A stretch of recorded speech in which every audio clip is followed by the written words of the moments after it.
30-50-20 rule मेरे भाई इसीलिए हो रहा है एनडीए में तू फेल। तुझे ये पता ही नहीं है, तू पढ़ाई की है 8 घंटे 10 घंटे 12 घंटे पढ़ लेगा फिर भी नहीं होगा। 30-50-20 रूल तुम्हें हर हाल में क्वालिफाई करा के दिखाएगा, बस तुम इस 30 में काम कर लो।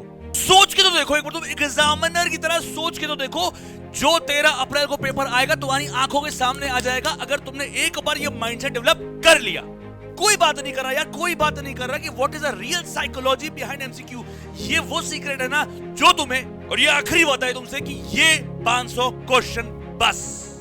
This is the most important video for all NDA aspirants जो 13 अप्रैल को पेपर देने जा रहे हैं। इस वीडियो को क्लिकबेट समझने की गलती मत करना।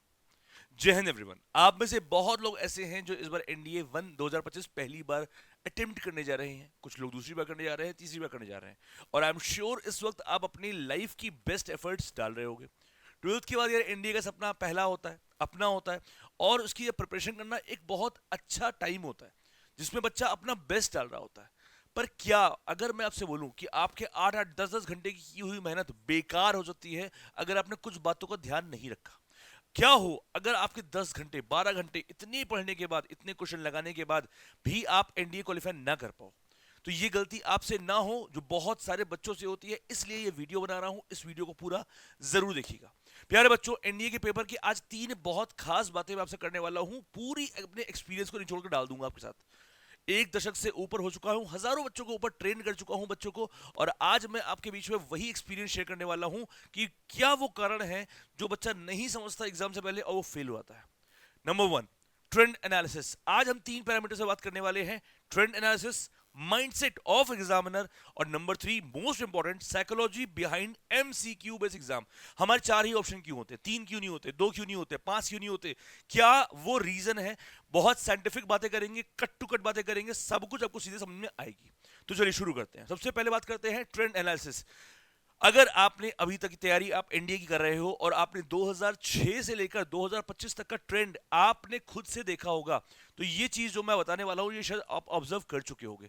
पर ये बात मुझे मालूम है कि आप में से बहुत सारे बच्चे हैं जो ये सब चीजें नहीं कर पाते because of lack of knowledge, lack of awareness. तो इसीलिए इस वीडियो को मैं बीच में आया हूं। हमेशा ध्यान रखो बेटा, कोई भी एनडीए का एग्जाम में एक चीजें फिक्स होती है, वो क्या?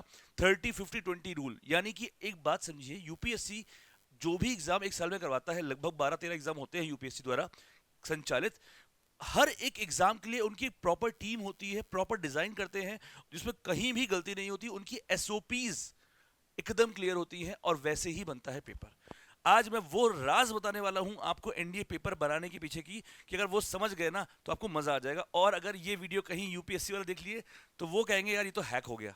ठीक है, सबसे पहली चीज 30-50-20 रूल। अब ये क्या होता है बेटा? आप कोई भी एनडीए का पेपर उठा के देख लीजिए, आज तक का रिकॉर्ड एक ही चीज का है कि कोई भी मॉक उठा लो, कोई भी एनडीए पेपर उठा लो आप, उसमें 30% क्वेश्चन हमेशा वो आते हैं जो डायरेक्ट रिजल्ट बेस्ड होते हैं, फॉर्मूला बेस्ड होते हैं, या स्ट्रेट फॉरवर्ड क्वेश्चन होते हैं जो हर एक क्लास 12th पास आउट बच्चा जिसने 12th 11th अच्छे से पढ़ी है वो कर सकता है।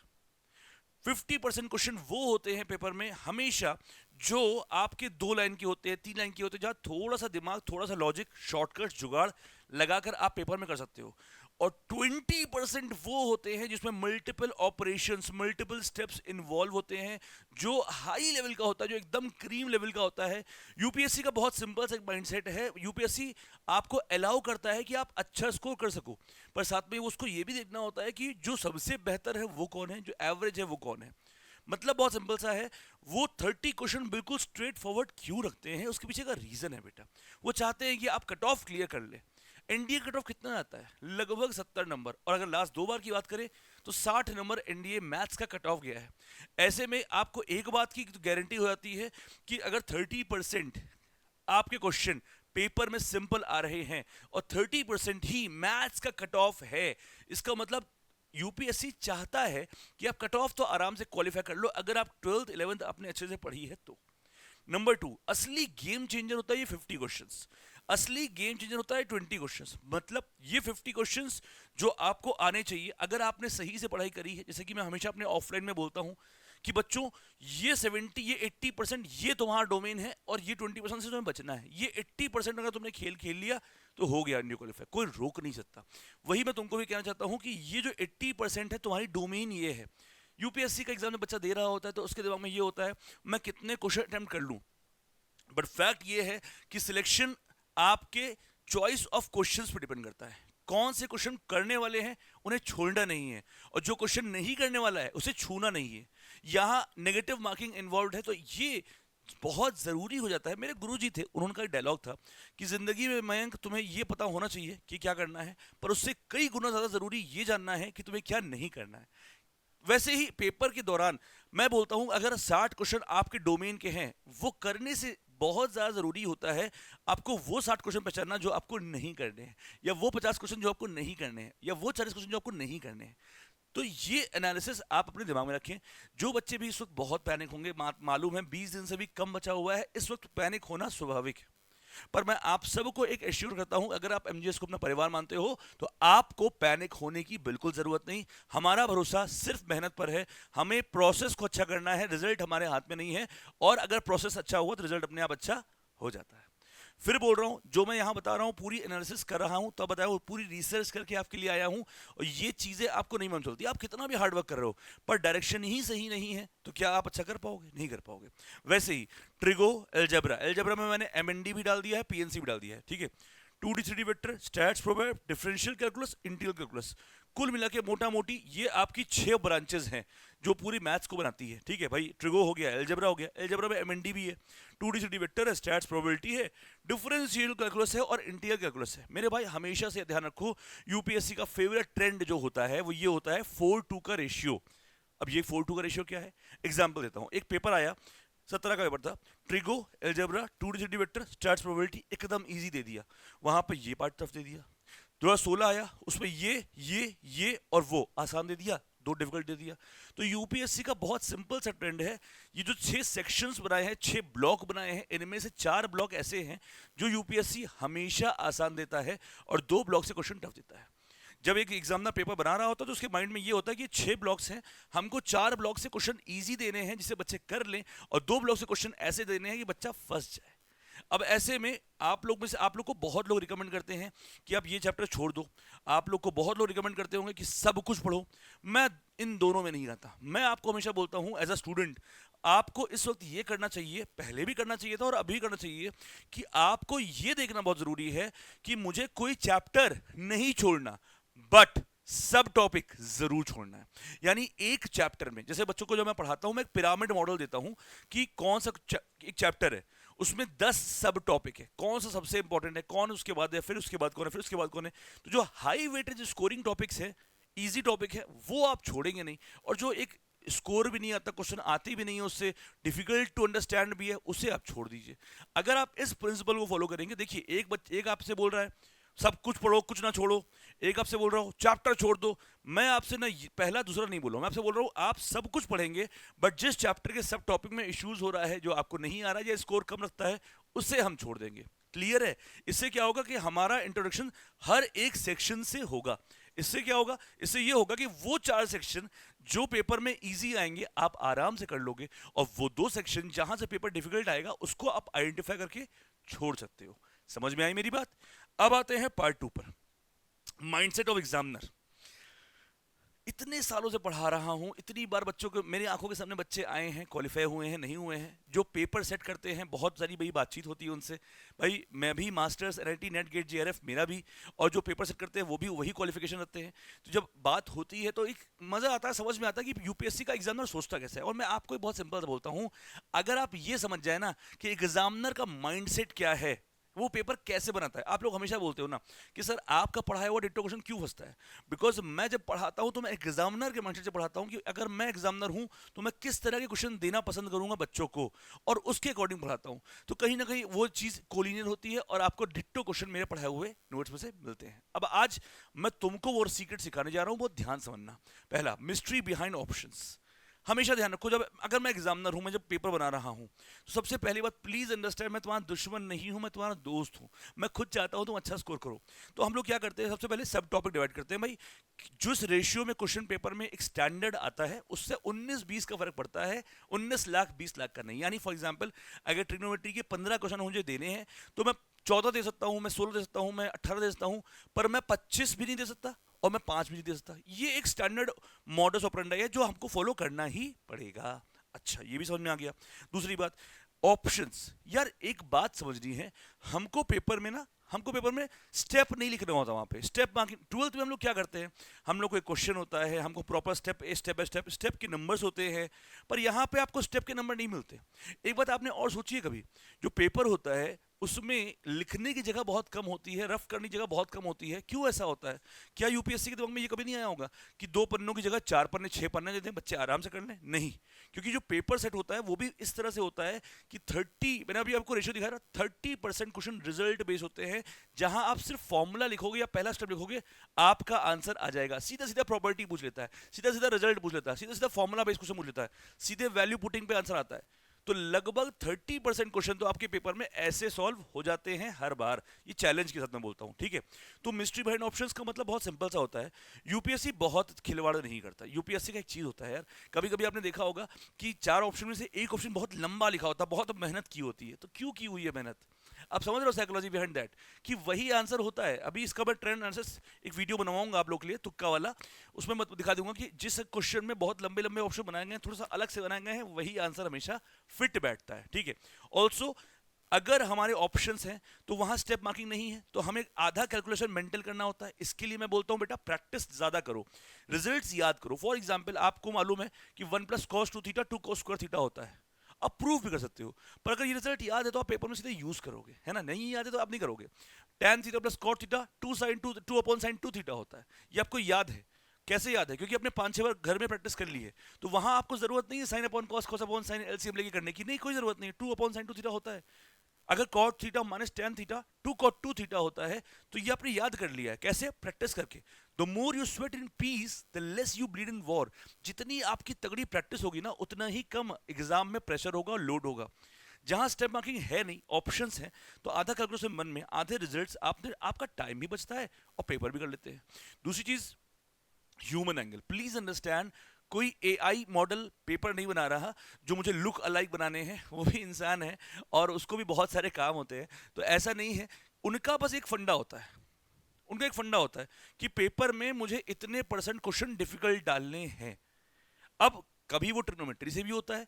For example NDA I think 2023 का पेपर में ट्रिग्नोमेट्री क्वेश्चन आए थे, sine plus cos plus tan plus cot plus ये वो बराबर 7 दिया हुआ था।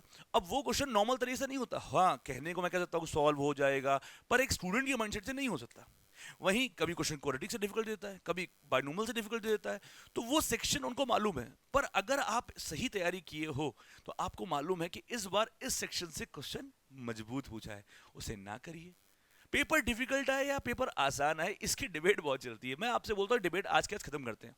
हमें जिस तरह मैंने आपसे कहा ना, सारी चीजें पढ़नी है, सब टॉपिक छोड़ने हैं। तो जहां से आसान आएगा वो छोड़ना नहीं है, और जहां से डिफिकल्ट आएगा वो छूना नहीं है। तो वो भी ह्यूमन है। आपके लिए कोई आपके एक्स का पापा नहीं है जो ऐसा पेपर बना देगा कि आप फेल हो जाओ, ठीक है। वो राजू रस्तोगी को फेल करने के लिए पेपर नहीं बनाएगा, वायरस नहीं है वो। तीसरा मोस्ट इंपॉर्टेंट पॉइंट जो मैं आपको समझाना चाहता हूं, old wine in a new bottle, यानी ब्लेंड, यानी दारू की बात नहीं हो रही है यहां पे। मैं ये कह रहा हूं कि जो प्रीवियस ईयर क्वेश्चन है इज द रियल स्टफ। वो चीज जो आपको इस वक्त अगले 20 दिनों में आपको अब जितना ज्यादा हो सके प्रीवियस ईयर क्वेश्चन के साथ टाइम स्पेंड करना चाहिए। हर प्रीवियस ईयर क्वेश्चन को सॉल्व करो और अपने आप से एक क्वेश्चन बनाओ। क्यों? क्योंकि यूपीएससी वाला वही करने वाला है। हर पेपर में 25 to 30% क्वेश्चन हमेशा प्रीवियस ईयर क्वेश्चन या लुक अलाइक जैसा होता है। लुक अलाइक मतलब नंबर्स चेंज कर दिए, है वही चीज, बस नंबर्स चेंज कर दिए, तो ये होता है लुक अलाइक। और डिट्टो क्वेश्चन भी पेपर में आया है, चाहे वेक्टर हो, चाहे 2D हो, चाहे ट्रिगो हो, चाहे एलजेब्रा हो, कुछ भी हो, डिट्टो क्वेश्चन हर बार पेपर में कुछ ना कुछ आते हैं जो रिपीट होते हैं, कुछ ना कुछ हल्का घुमा देते हैं। तो हमको ये समझना है कि यूपीएससी के पेपर का उनको 3 पॉइंट है। पहला, जब पेपर देखे तो आपको एक नयापन लगे पेपर में, एकदम ऐसा कि अरे यार ये क्या दे दिया है। एक बार तो आपको लगेगा, ये निश्चित है। वैसे भी जो बच्चे पहली बार पेपर देने जा रहे हैं उनके लिए एक अलग ही मोमेंट होता है ना। तो ये तो लगना तय है, इसमें कोई डाउट नहीं है। नंबर 2, बेटा अगर आपने प्रीवियस ईयर क्वेश्चन अच्छे से समझ के कर लिया है और एनालिसिस कर ली है, जैसे मैं करवाता हूं हमेशा, तो मैं मान नहीं सकता कि पेपर में आप 40-50 क्वेश्चन के कम करके आओगे, क्योंकि आपने प्रीवियस ईयर लगाने के लिए पढ़ाई की होगी, तो आप फेल नहीं हो सकते, ठीक है। नंबर 3, प्लीज अंडरस्टैंड, ये एक पेपर है जो आपको 120 क्वेश्चन के लिए 150 मिनट दे रहा है। यहां पे वो चाहते हैं कि आप मल्टीटास्किंग बनो, यहां पे वो चाहते हैं कि आप प्रायोरिटाइज करना सीखो, यहां पे वो चाहते हैं कि आप ये समझें कि इसकी इंपॉर्टेंस ज्यादा है, ये हाई वेटेज है। 2 क्वेश्चन है, एक क्वेश्चन जो मैं कर लूंगा पर इसके लिए मुझे 5 मिनट स्पेंड करना पड़ेगा, और ये क्वेश्चन जो मुझे मैं कर लूंगा जिसमें मैं 5 सेकंड में कर लूंगा। तो मैं पहले ये करूंगा फिर ये करूंगा, क्योंकि 5 सेकंड में करके मैं जितनी देर में मैं एक क्वेश्चन करूंगा उतने में 7 कर लूंगा।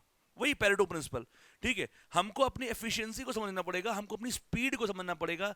जिसकी स्पीड अच्छी होगी, जिसको शॉर्टकट्स आते होंगे, जिसको जुगाड़ आते होंगे, और हाँ इसके लिए एक सरप्राइज भी तुम्हारे भाई ने रखा हुआ है, ये सब चीजें अगर आती होगी तो ऑटोमेटिकली आप बाकियों से कम 20% एक्स्ट्रा क्वेश्चन सॉल्व कर पाओगे और आपका स्कोर अपने आप हाई हो जाएगा। सबको यार एक ही चीज चाहिए, वो है रैंक, और रैंक तब मिलती है जब रिटन में अच्छा स्कोर होता है।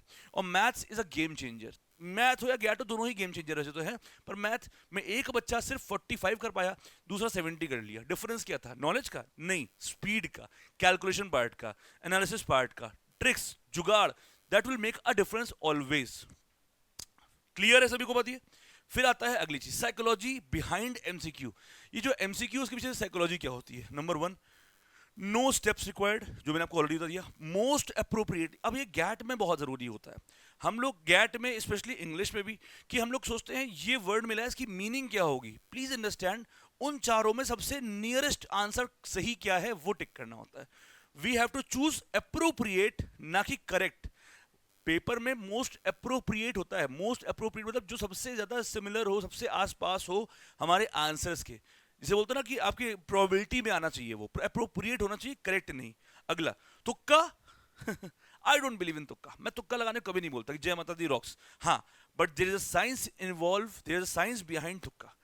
तुक्के के पीछे एक साइंस है जो अगर आप समझ जाओ तो ऑटोमेटिकली 20% क्वेश्चन का एडवांटेज होता है, जिसके ऊपर मैं एक प्रॉपर वीडियो बनाऊंगा जहां मैं क्वेश्चंस दिखाऊंगा भी आपको कि कैसे तुक्का लगाते हैं, किन क्वेश्चंस में तुक्का लगाते हैं और उसका यूज कैसे करते हैं। उसे मैं बोलता हूं इंटेलिजेंट गेस। तुक्का ऐसे ही लगा दिया कि जय माता दी rocks, A B B B B B C C C, ये फर्जी चीज है, ये बिल्कुल नहीं करना चाहिए। I totally condemn this thing, ये बिल्कुल खराब चीज है। पर हाँ, आर्ट है तुक्के की, उसे बोलते हैं हम इंटेलिजेंट गेस, जिसके ऊपर मैं एक प्रॉपर वीडियो बना के आप लोगों को दे दूंगा एग्जाम से पहले। ठीक है, पावर ऑफ नेगेटिव मार्किंग, ये समझना बहुत जरूरी है। हम लोग तुक्का मारेंगे, गलत हो गया, ये ऑप्शन का कॉन्सेप्ट है ही है कि वो जानते हैं कि मुझे देखना है कि कल को तुम्हें ऑफिसर बनना है, तुम्हारे अंदर एनालिटिकल स्किल्स कितनी है, तुम कुछ भी करते हो या दिमाग लगाते हो कि भाई नेगेटिव मार्किंग भी है। हम हर क्वेश्चन वही करेंगे जो हमें आता होगा, या 80-20 का अगर डाउट है तो हम करेंगे, अगर हमें पता ही नहीं तो तुक्का नहीं मारेंगे। तुक्का मारेगा जो तुक्का मारेगा विदाउट नो राइम और रीजन, उसको नेगेटिव मार्किंग मार देगी। ये बात तय है एकदम, इसमें कोई डाउट नहीं है। अब नेगेटिव मार्किंग का असर कैसे बढ़ता है मैं बता दो ना। अब एक बच्चे, how student calculate their mark. एक बच्चा अपने मार्क्स कैसे जोड़ता है? कहता है भाई देगा, ऐसा है ना, मैंने मैथ में ये 50 क्वेश्चन है एकदम एक्यूरेट किए भाई, तेरे भाई ने बिल्कुल एक्यूरेट किए, बिल्कुल सही किए। जब पेपर देकर निकलता है कहता है सर ये तो मैंने फिर भी कम जोड़ा है, 60 जोड़ लेते हैं। सर 60 क्वेश्चन पेपर में किए हैं और एकदम सही किए, एक भी क्वेश्चन गलत नहीं है। जब एग्जाम से बाहर निकलता है फिर 2-3 लड़कों से मिलता है, इसका क्या था? अरे इसका बी था, सी था। फिर वो उसका स्टेटमेंट क्या आता है 1 घंटे बाद जब पेपर देकर निकलता है, कहता है भाई मतलब 50 तक तो बिल्कुल सही है और 10 क्वेश्चन हमारे लगभग गलत हो गए हैं। फिर वो यूट्यूब पे देखता है आंसर की, टीचर्स का सोल्यूशन देखता है, कहता है सर मतलब ठीक है 40 क्वेश्चन जो है वो बिल्कुल सही है और 20 क्वेश्चन हमारे गलत है। अब जब आंसर की आती है मैथ्स की तो देखता है कि 20 क्वेश्चन उसके सही हैं और 40 क्वेश्चन उसके गलत है। मैं ये एक किसी का एग्जाम्पल नहीं दे रहा हूं, मैं ये जनरल बता रहा हूं, ऐसा होता है। अगर आपको इस चीज की इंपॉर्टेंस नहीं पता, अगर आपको नेगेटिव मार्किंग इंपॉर्टेंस नहीं पता तो ये होता है। अब आप सोचो जब आप पेपर दे रहे थे तो आप जोड़ रहे थे मेरे तो आएंगे 150 नंबर, 60 क्वेश्चन कर दिया यानी 150 नंबर कहीं नहीं गए हैं, और आए कितने? 50 सही और कितने गलत? 40 गलत। तो मतलब हो गया 0.8 और 32, अब 18 नंबर आए। कितने नंबर आए? 18। तो किया था 150 नंबर का, आए 18 नंबर, और फिर बोलते हो हम इंडिया में फेल क्यों हो गए? बिकॉज आपने नेगेटिव मार्किंग की पावर को कमजोर समझा था, जो कि बहुत स्ट्रांग होती है। समझ में आ गया बच्चे? और ये तो मैथ्स में बताया है, मैथ्स में तो फिर भी ठीक है। मैथ्स में तो बच्चा फिर भी ये होता है कि अगर यार उसको नहीं आता, क्वेश्चन नहीं आता तो वो नहीं करता है ना? नहीं करता है। Just a minute. बट अगर मैं बात करूं गैट की, ओफो, असली खेला तो वहां होता है गैट में। गैट में बच्चा करके आता है 100 क्वेश्चन, कहता है गैट तुम्हारी ऐसी तैसी 400 नंबर पक्के, ठीक। जब बाहर निकलता है तो 80 बचते हैं, जब आंसर की से मिलाता है तो 50 बचते हैं।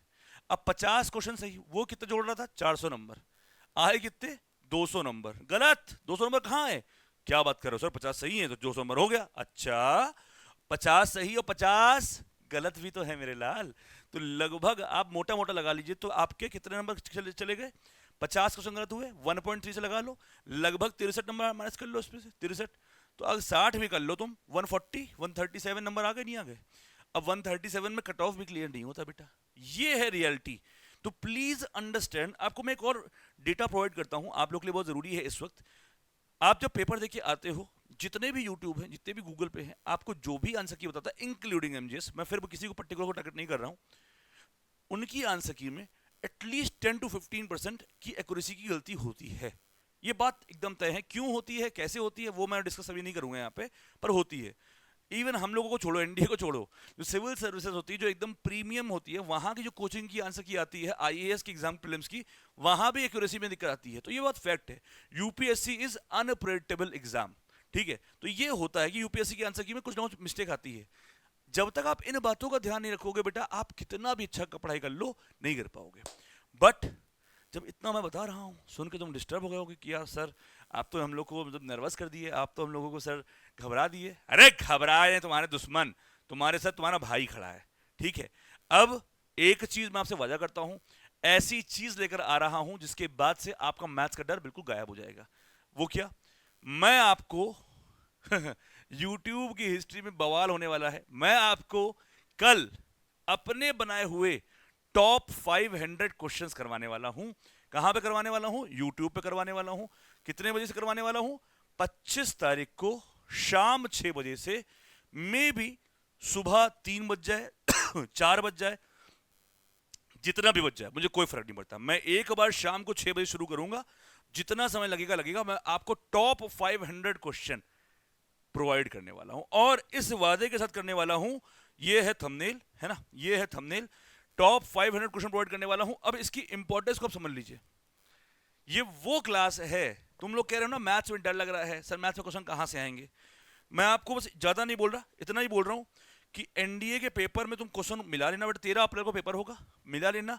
इन 500 क्वेश्चन में से ही होगा, इसके बाहर क्वेश्चन नहीं हो सकता। 500 क्वेश्चन जो मैंने बनाए हैं, ये कहां से बनाए हैं, ये मैंने प्रीवियस ईयर क्वेश्चन, नए क्वेश्चन, मेरे क्वेश्चन, मॉक के क्वेश्चन सारे कंपाइल करके आपके लिए बेस्ट से बेस्ट 500 क्वेश्चन लेकर आ रहा हूं। 500 क्वेश्चन है बेटा, बहुत गूदे में ताकत है, मुझे मालूम है, पर चैलेंज कर रहा हूं, अगर आप इस लाइव को देख लिए तो एक भी क्वेश्चन पेपर में आपको छूटेगा नहीं। अच्छे से, मतलब एक भी छूटेगा मतलब ये नहीं 120 कर लोगे, तुम करोगे 70-80, पर आपका फेल होना का सपना गायब हो जाएगा। आपको कोई फेल होने, पास होने से रोक नहीं सकता, ये मेरा आपसे वादा है। ये जो लाइव होगा 25 तारीख को शाम को 6 बजे लगा दिया गया है, जिसका डिस्क्रिप्शन में आपको लिंक मिल जाएगा, मैंने लिंक डाल दिया है, अभी के अभी जाकर उसको लाइक कर दो, प्रीमियर पे जाके नोटिफाई कर दो, जिससे कि नोटिफिकेशन तुम्हारे तक पहुंच जाएगी सबसे पहले। बेटा अब जब 20 दिन से भी कम बचे हुए हैं, लगभग 15-16 दिन बचे हुए हैं पेपर को, मैं तुमसे यही बोलूंगा कि ये एक लाइव आपका एनडीए मैथ्स में 150 लाने का सपना पूरा कर सकता है। ये एक लाइव आपको एनडीए के पेपर में डिट्टो क्वेश्चन देने का वादा कर सकता है।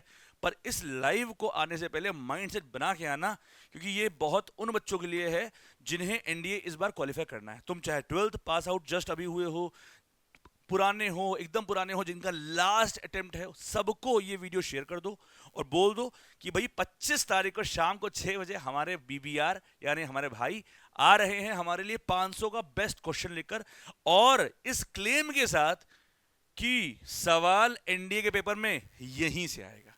क्लियर है? तो आशा करता हूं ये वीडियो आपको अच्छा लगा हो। अब जितने भी तुम्हारे दोस्त हो सब तक ये वायरल कर दो, सब तक ये वीडियो पहुंचा दो कि भाई अगर तुम्हें एनडीए मैथ्स में 150 प्लस लाना है तो 25 मार्च को शाम को 6 बजे यूट्यूब चैनल मैथ जुगाड़ से पे आना है। कमेंट बताना ये वीडियो कैसा लगा। थैंक यू सो मच, नमस्कार, जय हिंद।